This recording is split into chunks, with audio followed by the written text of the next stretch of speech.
This podcast is sponsored by the Fireman Moving Company. The Fireman Moving Company is the official moving company of WKU Athletics. Not only can they be trusted to move all the coaches in and out of Western, but they can move you anywhere nationwide.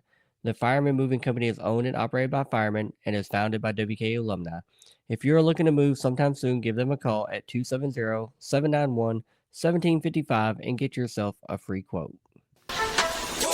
Welcome to Topper Talk, your number one Western Kentucky athletics podcast. I'm your host, Stephen Moffitt, and I'm joined by co-host Tyler Bailey. Hilltopper Nation, whether it's happening on the hill or on the road, grab those red towels, stand up and cheer, because it's up next on Topper Talk.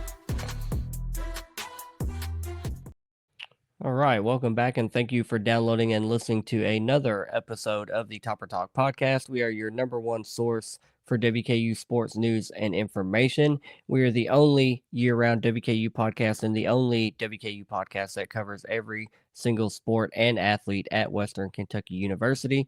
We are also a proud member of the College Huddle podcast community. And make sure you're following us on all of our social media platforms. We're on all of them: Facebook, Instagram, TikTok. I always suggest our Twitter account at @topper_talk. Make sure you're following us there for the most relevant and up-to-date news as it occurs. We'll get that shared out onto your timeline so you know what's going on in WKU sports. And then, as always, head over to our YouTube channel at Topper Talk Podcast. Hit subscribe over there, hit the bell, get notified every single week when we drop our episode. And we've got Tyler, as always, ready to jump into a fun and information-packed WKU football schedule release episode. Man, you ready to get into it? Yeah, man, sure am. Let's do it. But before we get into that, we have to get caught up with our Red Towel wrap-up, which catches us up with all the news and information that we've missed since we last recorded. So, Tyler, hit us with that Red Towel wrap-up. All right, so this first one, I'm still kind of upset about. You know, as a fan, I absolutely hated it. But WKU basketball lost to Kennesaw State 96-87 at the Conference USA tournament.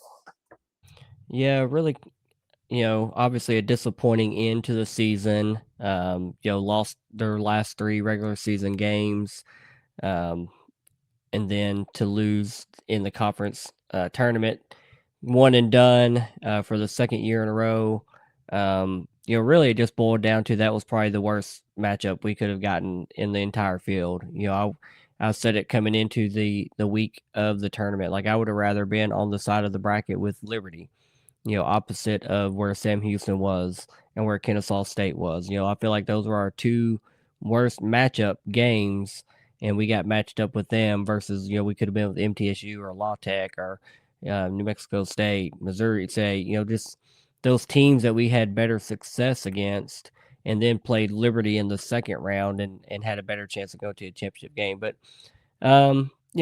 season's going to come to an end at some point or another, whether we advanced or won the championship and we're playing in the tournament this week. It was going to be a soon to be ending season. So Hank Plona's second season, he ends with an 18-14 overall record. We are 11-9 in conference play. Better than last year. Last year was kind of rough with injuries. This year had its run of injuries. We had higher highs, I think you could say. When we saw this team playing their best basketball, winning 6 games in a row, and the way they played in Atlantis early in November, like, man, this team could have beat a lot of basketball teams playing that way. But unfortunately, we didn't end the season on that high note. We ended the season with a rougher defensive stretch. They scored 96 points against us. So, not a way to end the season. And now we enter, the transfer portal part of the off season, where, we'll start soon hearing players entering the portal or hopefully announcing that they're coming back. Who knows?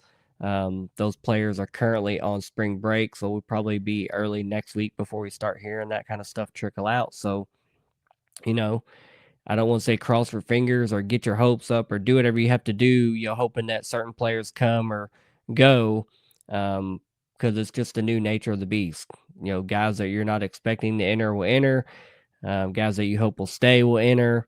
Some guys will stick around, and then we'll find more bodies in the portal. And we'll build a new roster and hopefully be competitive next year. But it just is what it is. Obviously, we'll keep that up to date, both on Twitter, and I'm sure at some point we'll do an episode about it, just like we have done the last couple of years when that roster starts to come together, with full numbers. So looking forward to it. It's just a lot of moving pieces this time of year. Tyler, what were your thoughts on the game before you move on to the next wrap up?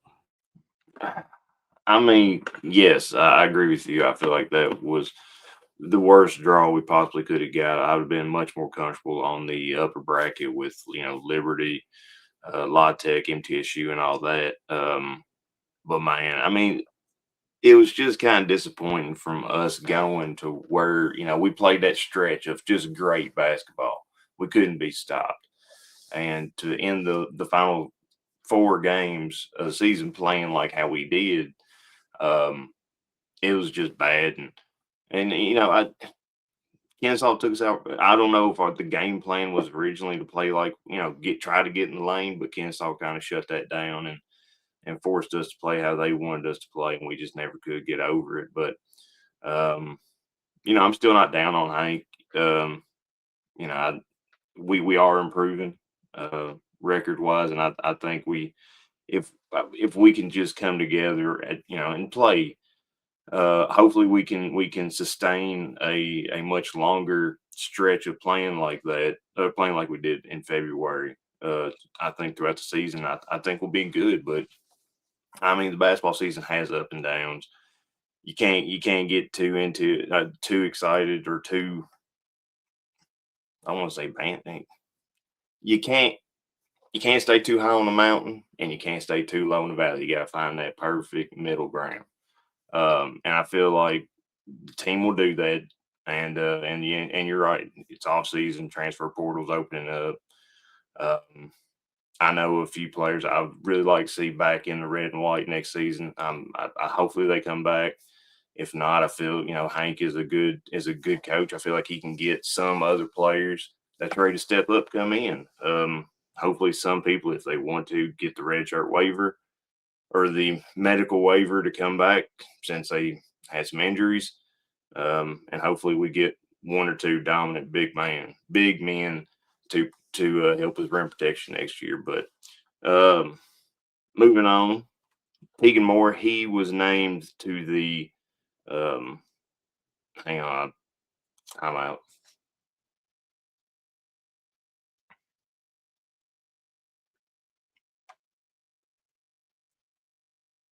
All right. Tegan Moore was selected to the NABC All District Second Team. Yeah, just more accolades for Tegan. Obviously, had a really solid season. Our leading scorer, first team All CUSA, was right there in the conversation for Conference USA Player of the Year. He had to be in that 2 or 3 player conversation, with Zach Cleveland ultimately getting that at Liberty. But yeah, NABC All District Second Team. Another accolade for Tegan, and well deserved. So great job, Tegan Moore. Some pro top news: Charles Bassey signed a 10-day contract with the Boston Celtics. Yeah, I love to hear that for Charles, man. He's been in the G League with the Golden State Warriors affiliate team, and he's been just tearing it up. If you've seen me sharing any of the stats from games that he's been having, man, he's been having some killer monster games. So, awesome news for him. A couple days ago, he got called up to a 10-day contract with the Boston Celtics. They're actually playing the Golden State Warriors tonight. I don't think he got into the game, but I was peeking in at the box score to see if he played any, and he hadn't played in the game. So I'm assuming he probably just got there and wasn't ready to, be subbed in completely yet. But hopefully in the next couple of days, he gets some run and, gets a chance to stick on a team, kind of this middle end of the season before the playoffs run. Uh, WKU softball, they've been having a great season so far, but this past weekend they were swept by Jacksonville State University. And then they had a midweek game versus Louisville. And I'm sure you're going to talk about that tonight. Yeah, the softball team had been hot. Before this last weekend, they had won 13 games in a row. had moved up on all the major, mid-major top 25 polls. Had really good standing, just playing well, good pitching, good hitting, good defense, everything. But then we had Jacksonville State and just lost all 3 games. It was tough. Lost a game one 2-4, game two 0-5, and game three 1-7. And then we had our midweek game tonight versus Louisville.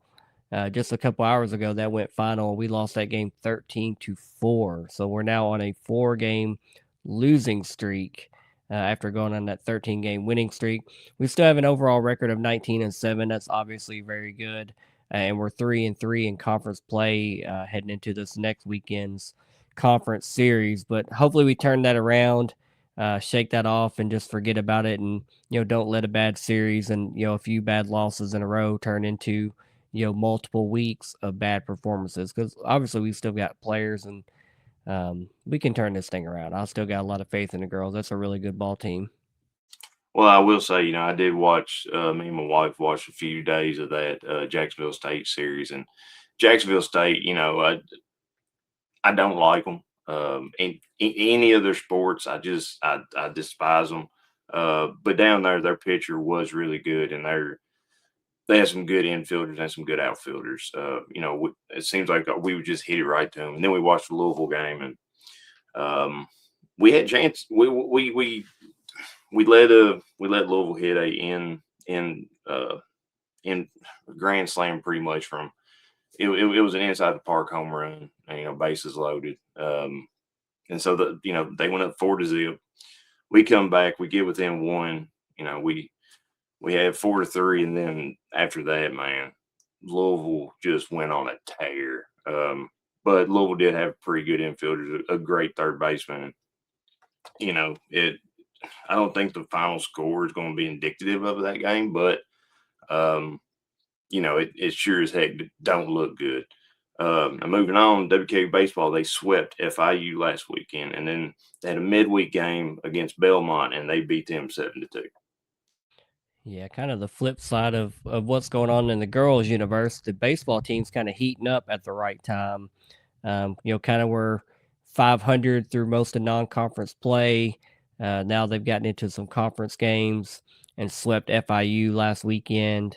15-4 in game one, 5-4 in game two, and then 9-3 in game three. And then played Belmont again just a couple hours ago as we're recording Wednesday night and beat them 7-2 convincingly down in Nashville. So love to hear that. Baseball now with an overall record of 13-8, and they are 3-0 in Conference USA play. So hopefully they keep that going and win their upcoming Conference USA series. Now we got some more pro top news. Paige Briggs Romine will compete in the MLV All-Star match on March 28th at 11 a.m. Yeah, pretty awesome news for Paige. Obviously, an all-time great here, just an all-around player for WKU volleyball, and now has been in the professional league for, I believe this is her 3rd season, and just really shining. Getting an opportunity to get a lot more playing time, and has earned a spot in the All-Star game for the MLV league. So, really awesome news, and big congratulations to Paige. Very well deserved. Now, this is one that I'm real excited about because this right here is one of my favorite players on the football team. But former Hilltopper running back George Hart III will declare his intent, or has declared his intent, to enter the NFL draft. Yeah, George had been looking into the possibility of getting a waiver to come back for an additional season of eligibility. I don't think that waiver has cleared or not been cleared. That wasn't the reason he made this declaration to enter the NFL draft. He actually did that because at the WKU Pro Day last week, with NFL scouts in the building, he got a lot of good feedback from them and some NFL team interest in what he showed. Now, doesn't mean he'll get drafted. It's not a guaranteed draft spot in 7 rounds, but really like his chances of getting a camp invite or undrafted free agent signing after the draft if he doesn't get drafted. So big congratulations to George Hart. Gonna miss him here on the Hill. The last couple years have been fun having him here. He's a good running back. He's a good player, and really enjoyed getting to meet his dad and his family and talk football with them. So best of luck to George Hart in the NFL. Moving on, we got Lady Toppers Golf. They finished 14th at the Valspar Augusta Intercollegiate. Yeah, the ladies didn't finish as high as what we're used to them finishing, but again, they're replacing an all-time great in Katie Craig, and we still got Sydney Hackett leading the charge. She was tied for 35th at this invitational. Leah Edwards was tied for 51st. Avery Klein was tied for 68th.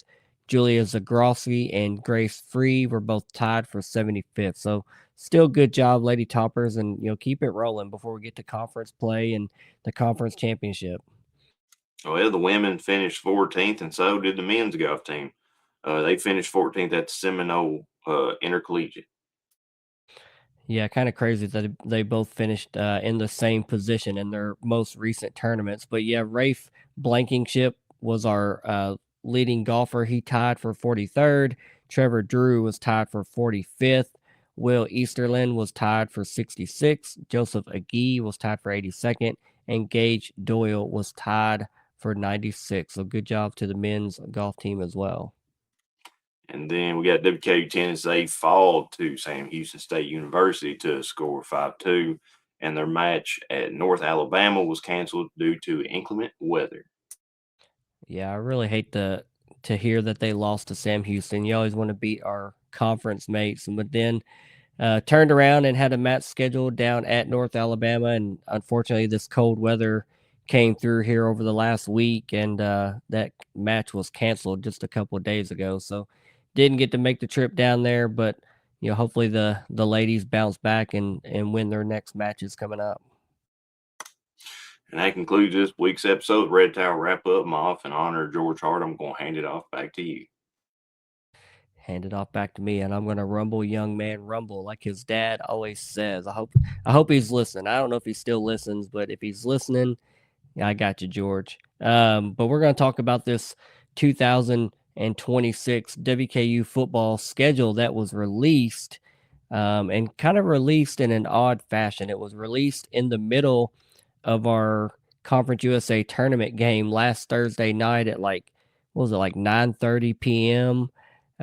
Just Conference USA just got on Twitter and just decided to drop it. Obviously, this is a later release date than what we're used to seeing over the last few years. We had been seeing that released in early February, but this year there's some drama still ongoing with Louisiana Tech hoping and wanting to depart from Conference USA a year earlier than expected, and they want to go to the Sun Belt Conference, which is fine.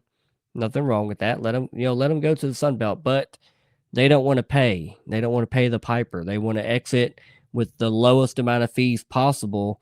They don't want to pay what they owe to the conference and to the team staying behind. So right now, that's kind of a ongoing battle that's been taken to the courts, even to the federal level. Now there's going to be a hearing within the next couple weeks, and hopefully resolve that. I think both sides want Louisiana Tech to leave. Like, we don't need him in the conference. We're done with them. Let them go to the Sun Belt and enjoy playing Louisiana Monroe and Louisiana Lafayette and all these, trash Sun Belt Conference West teams.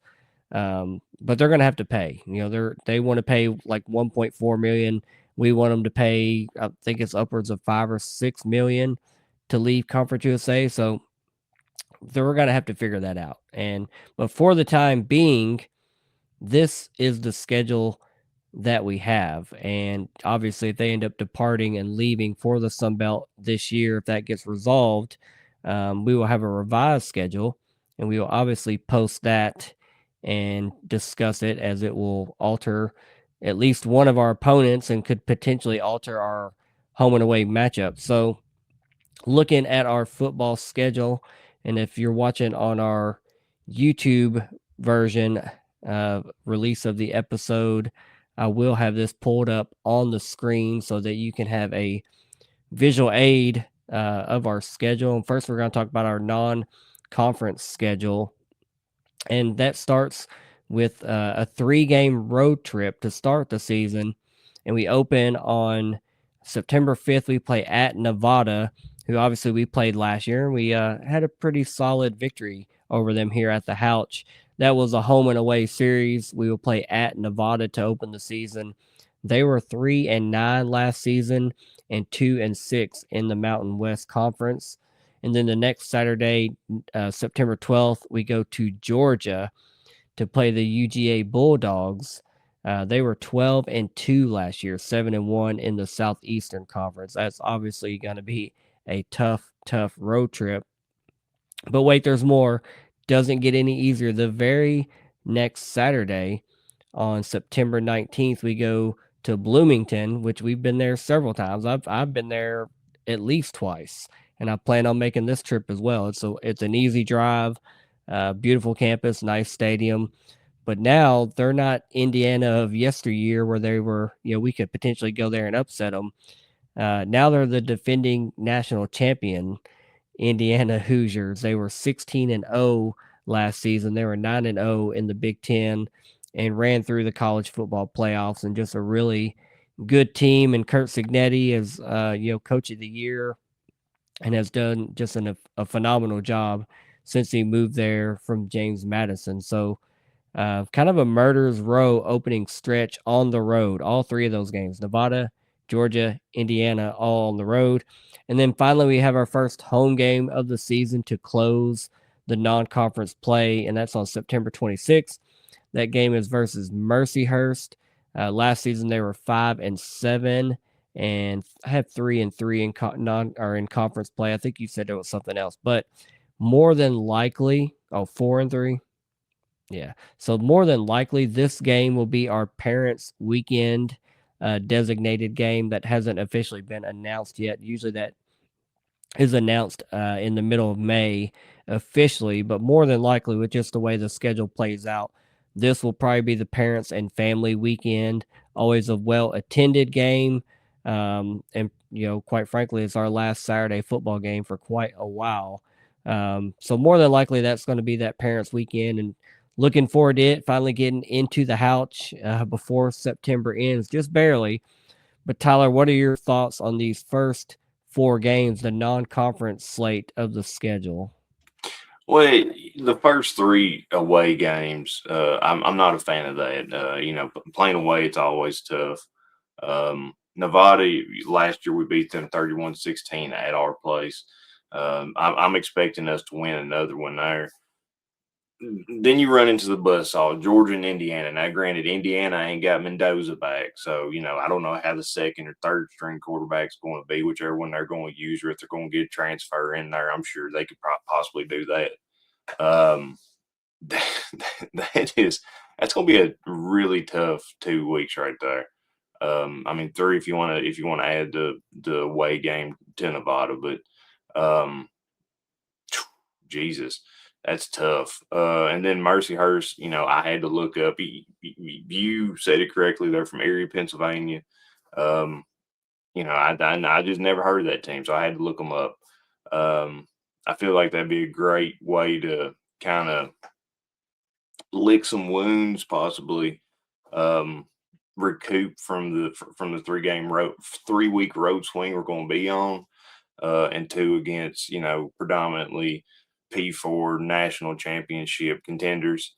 Man, we did not help ourselves in much with this non-con schedule, but I feel like Tops can come out strong, but yeah, that's tough. That is really tough right there.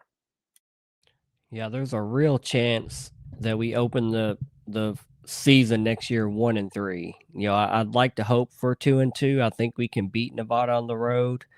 We absolutely, we proved we can beat them last year, and they're not going to have that quarterback. Brock Purdy's younger brother is not going to be quarterback there next year. He was tough last year.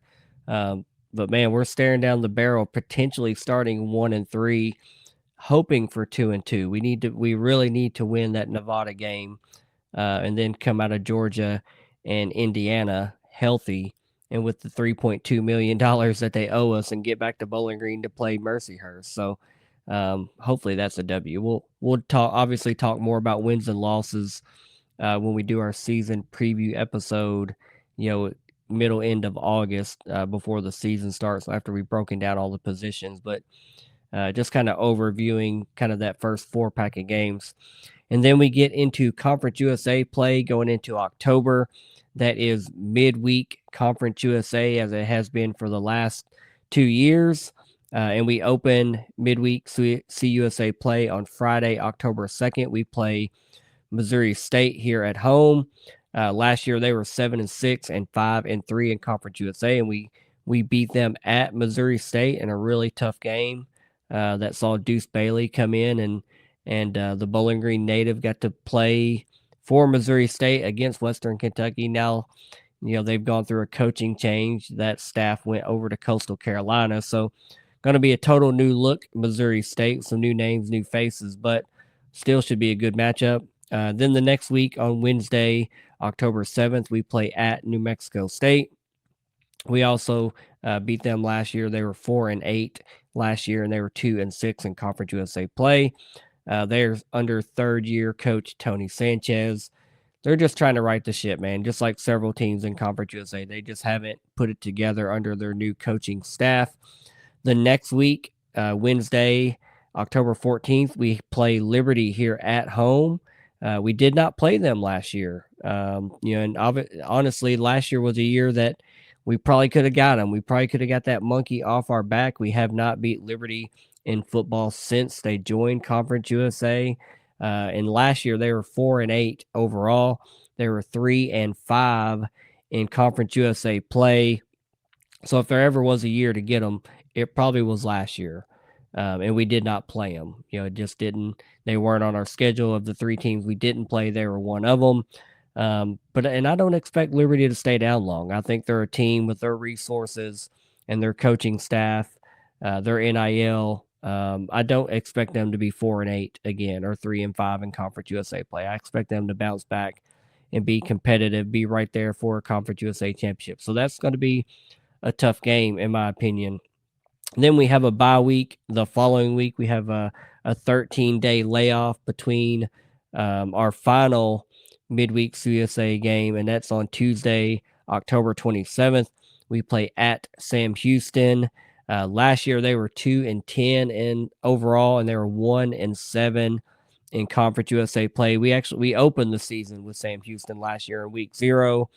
That was year 1 of the Phil Longo era, and they struggled. They didn't put it together. It was a rough season.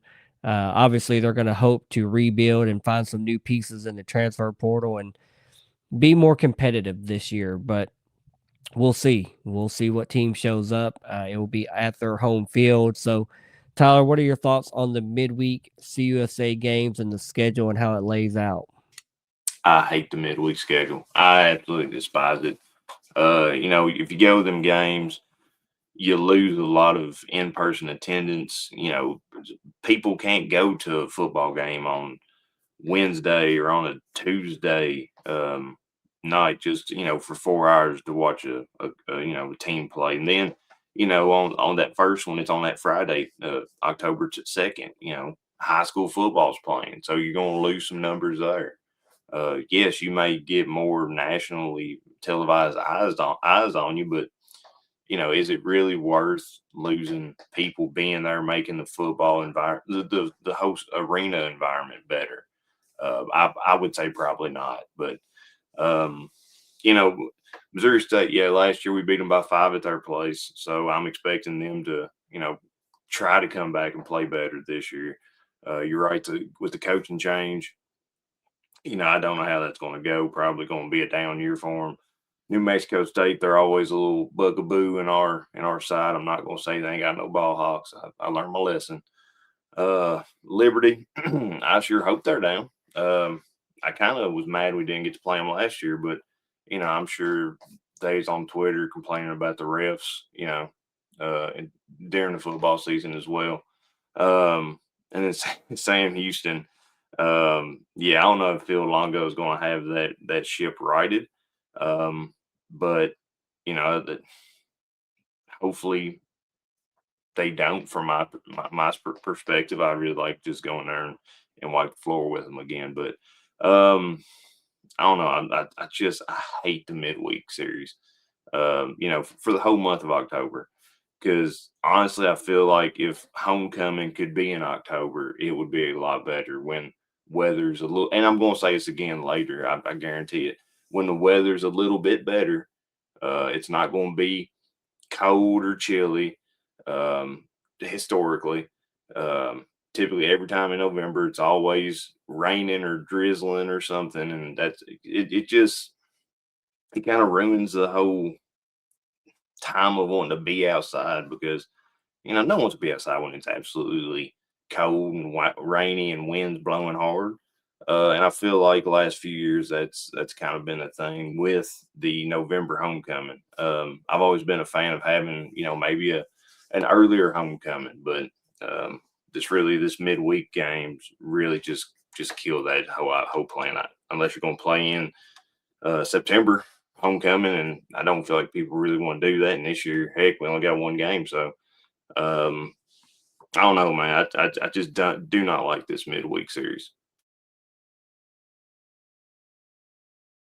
I don't really mind the midweek games. I know it's a trade-off of attendance versus nationally televised games, which all those will be either on ESPN or CBS, or whatever have you, whatever they end up being on when the TV networks are announced. But the thing that I dislike the most is homecoming getting pushed back, like you brought up. I really like in October when it's not burning up hot outside, but it's also not freezing cold and chance of snow or freezing rain.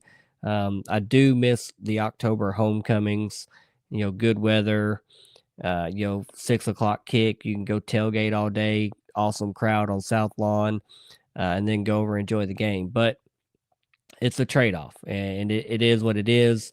I don't know if it'll be continued after this year. I'm not really sure how long the midweek games are under contract for, um, but I wouldn't be surprised. It brings in a bulk of our media revenue money by offering those midweek games. So kind of is what it is at this point. But jumping into the last group of games, and that's our November slate of games. We go back to Saturday games, and on Saturday, November 7th, we play at Kennesaw State.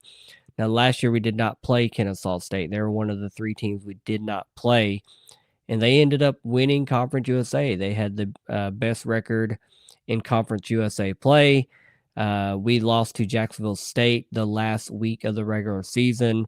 The winner of that game would go on to play Kennesaw State, and Kennesaw State hosted that game and won that game, their first Conference USA championship in their second year in the league.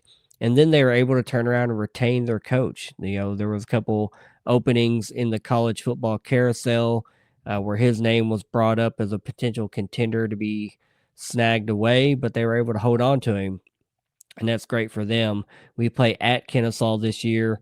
They were 10-4 overall last year. They were 7-1 in Conference USA play. But they will be a little bit of a different look team. They did lose their starting quarterback, Amari Odom. He went to Syracuse, so he was dynamic last year. Gonna have to see who fills his shoes and just what that offense looks like now. That'll be a tough road game. Then the following Saturday, 11-14, we play against Jacksonville State. That will be a home game here at the Houch. That will likely be our homecoming game. Obviously, that has not been designated yet.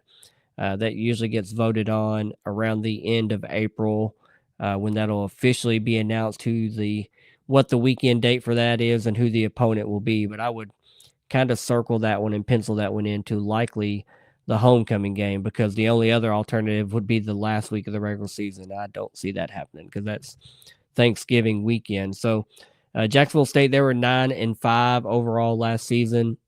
They were 7-1 in Conference USA play, and we did lose to them. That was our second loss in conference play to end the regular season, to go to the Conference USA championship game, and we just lost on a last-second field goal.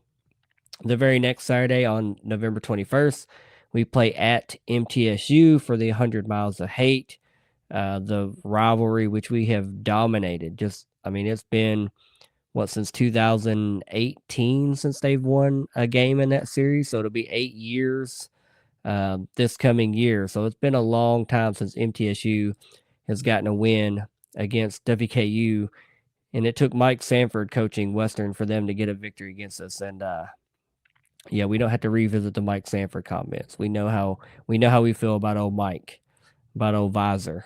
Last season, MTSU was 3-9 overall. They were 2-6 in Conference USA play. We did beat MTSU here at home last year.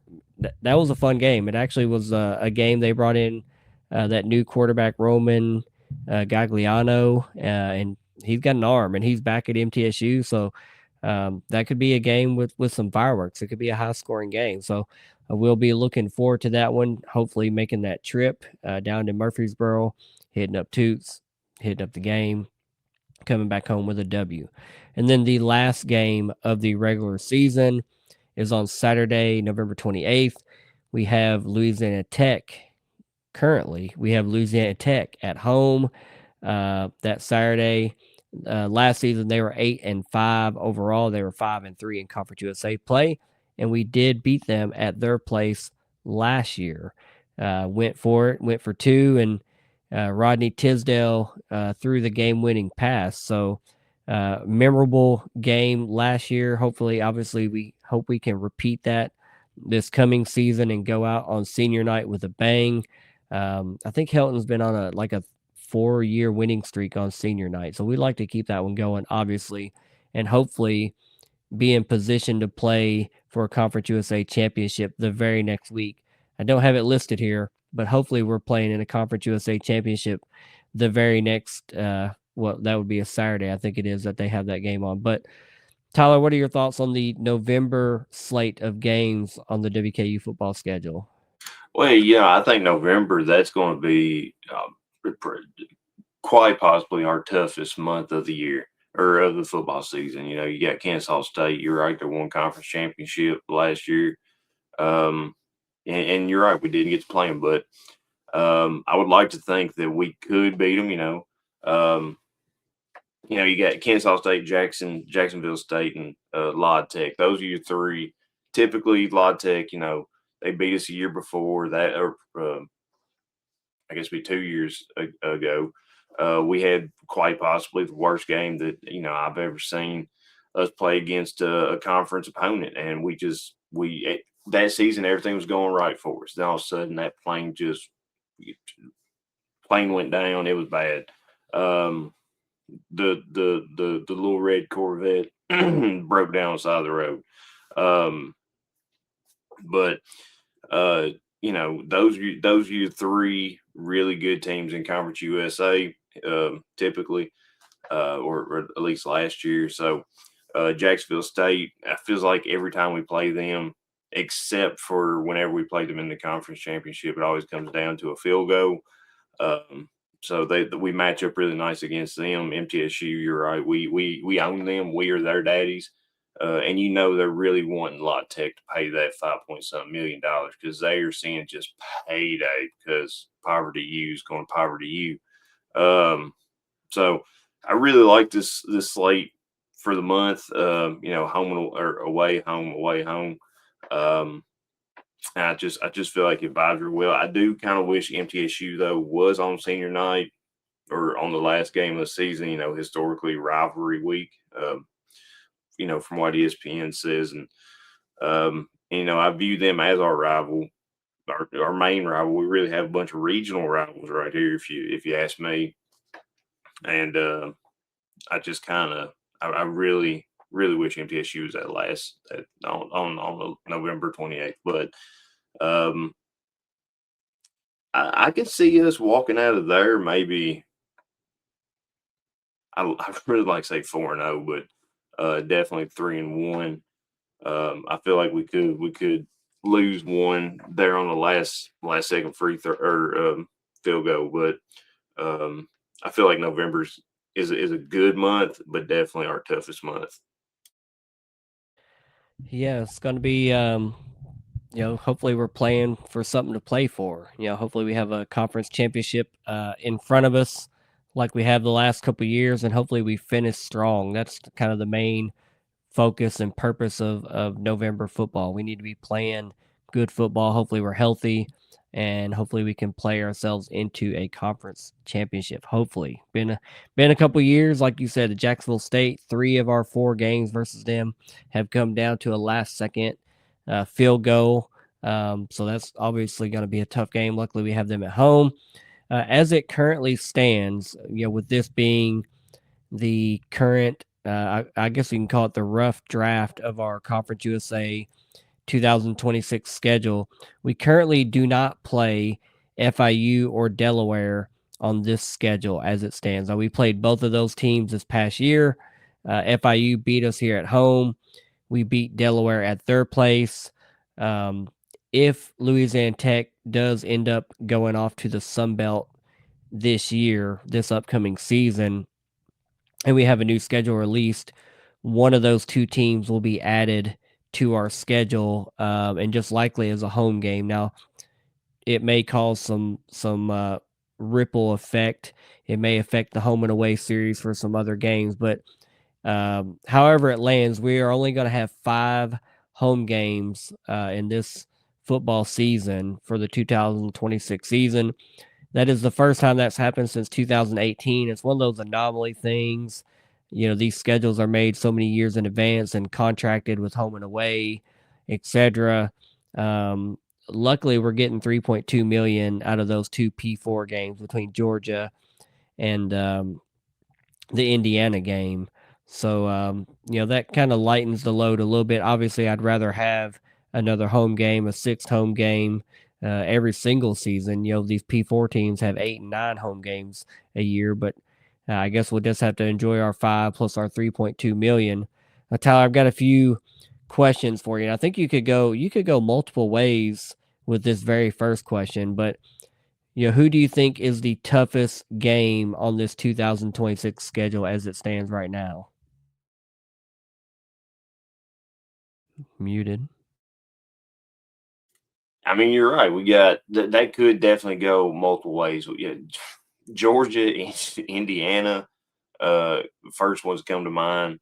Indiana probably, outranks Georgia a little bit just because they are the defending national champion.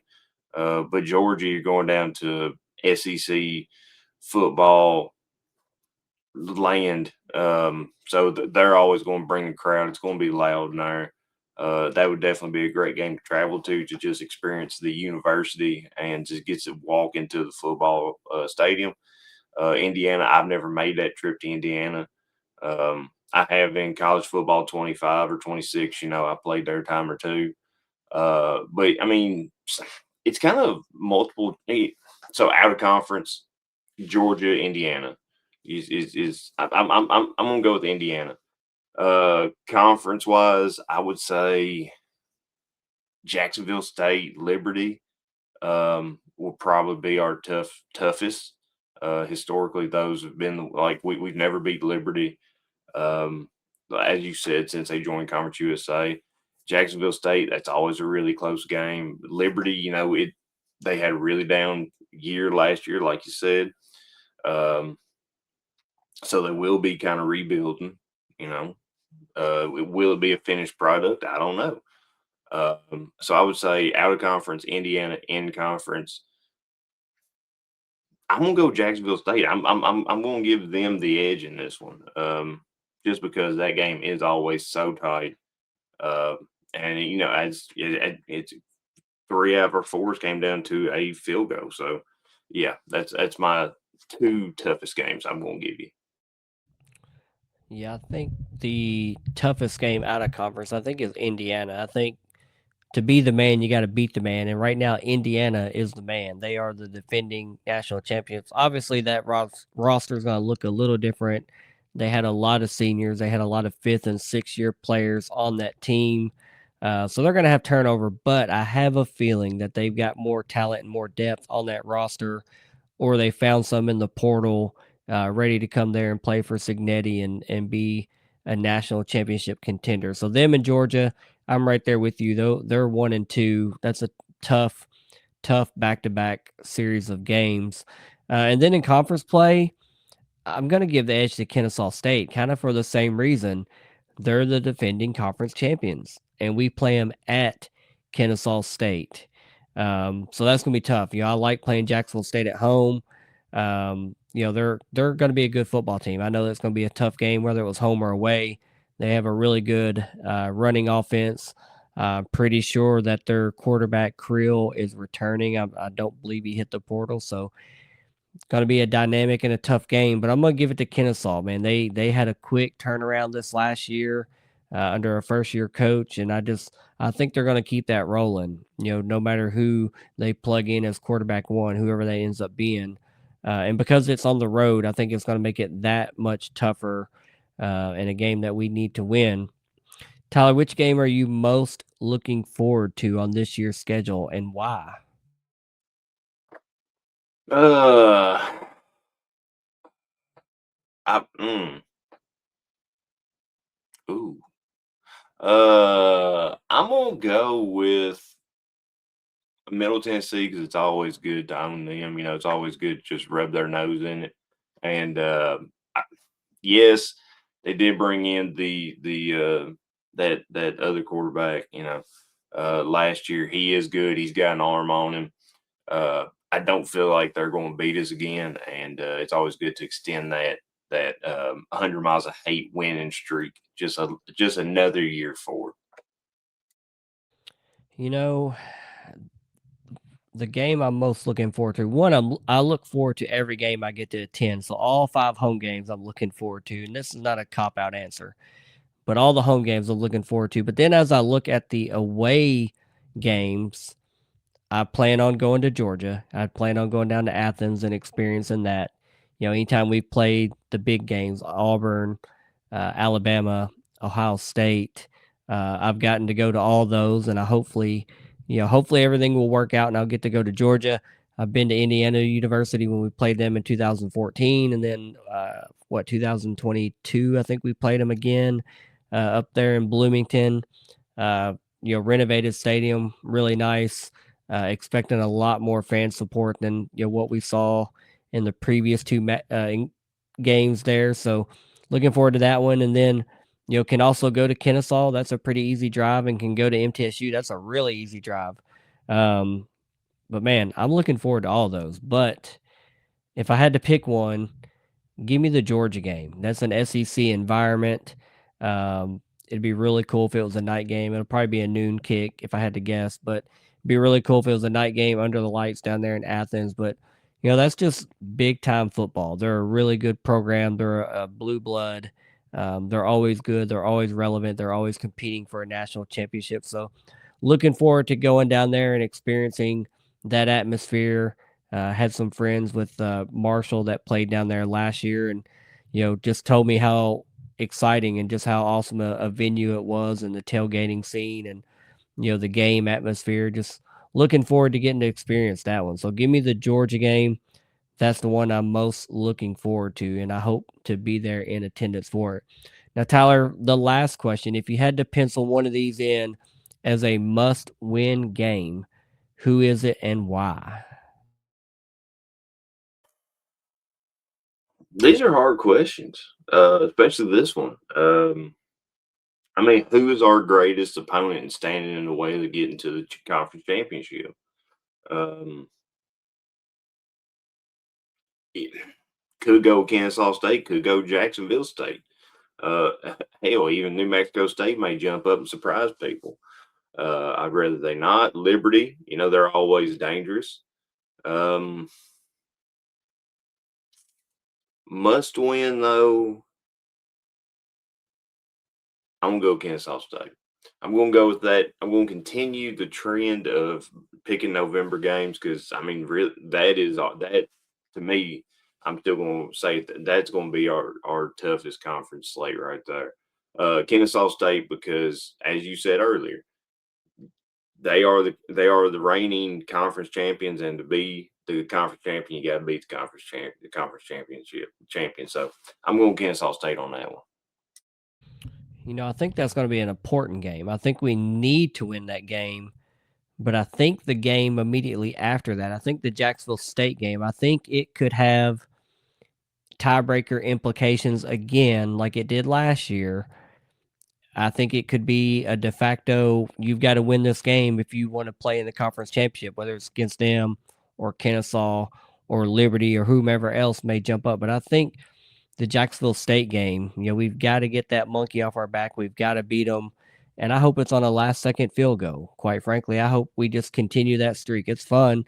It'll be here at home. It's going to be cold probably. So let's walk them off. Let's just call our shot right now. But I think that's our must-win game of the 2026 season. Hopefully, it propels us to a Conference USA championship game. Against Kennesaw, Liberty, whomever that may be. That will be a fun matchup. But obviously, really looking forward to this season. Hopefully, this schedule sticks. If for some reason, if Louisiana Tech ends up leaving next month in April, whenever they have that hearing about the buyout and what they need to pay to leave, if they agree on that number and they do leave this season, and we get a revised schedule, we'll do this again. We'll do round 2 of the schedule release. We'll just talk about it again. Maybe we won't be as in depth and ask all these hard questions like we did tonight. But we'll probably talk about FIU or Delaware, I guess, if we add one of those to the schedule. But really looking forward to football season. The roster and spring ball is really set now. They're on spring break now, but looking forward to get to see them live and in action with spring ball. And then when they get to fall ball, getting to see some live, hopefully some live practices like I have the last couple of years. And then the season's right around the corner. I think I saw Phil Steele post the other day, 80 days until his magazine goes to press. So that means it's like 83 days until it's in my hands and I'm sitting on my front porch drinking a Dr. Pepper, doing my homework, getting ready for those position breakdown and that series that we do every single summer where we talk about the roster, all the coaches, all the new players, all the players that have left, who we expect to be the starters and the impact players, and those bold predictions for every single unit. So it can't get here fast enough. I'm looking forward to it. And hopefully a lot of Hilltopper victories are on this schedule. So let's go Tops. Tyler, hit me with your final thoughts and take us on out of here. Yeah, it's crazy that we just got out of basketball season and we're already talking about football. But I will make one correction to what I said earlier in the podcast. I mentioned the La Tech game from 2 years ago. Whenever the wheels fell off, that was the worst conference game I've seen. I'd like to revise that and say the FIU game last year was probably top that one when we lost 6-25 at home. That game was absolutely terrible. But yeah, it's just crazy. That you mentioned Phil Steele, because I can't wait to get that magazine in my hand. Can't wait to start reading it. And yeah, who knows what La Tech's gonna do or what's gonna come of that. But if we got to play Delaware, that was a good game last year, close game. And then FIU, like I said, they absolutely just stopped us. But if you're listening, if you can go to the softball games, baseball games, both of them are fun. This weekend, softball plays MTSU in Bowling Green. So if you're able to make that little trip out there, Friday, Saturday, Sunday, the girls really appreciate it, and it's a fun atmosphere. Baseball, same thing. I'm not sure who they play this weekend, but or if they even play at home. But I think it's Jacksonville State. at home. I think it's at home. Yeah, I think Oh, I could be wrong. oh, if I could spend all day down there at the Diamonds, that'd be awesome. But I know me and my wife are definitely going on Sunday to watch the softball game. I think it's about 12 or 1 o'clock, start. But if you're able to make that trip, do it. The players really appreciate it. The atmosphere is awesome, especially when students are there. If you're able to go and students are there, they start chirping, start talking to the opposing team. It makes it just even funner. Baseball's away. I just looked it up. It is Jacksonville State, but it's in Alabama. Dang it.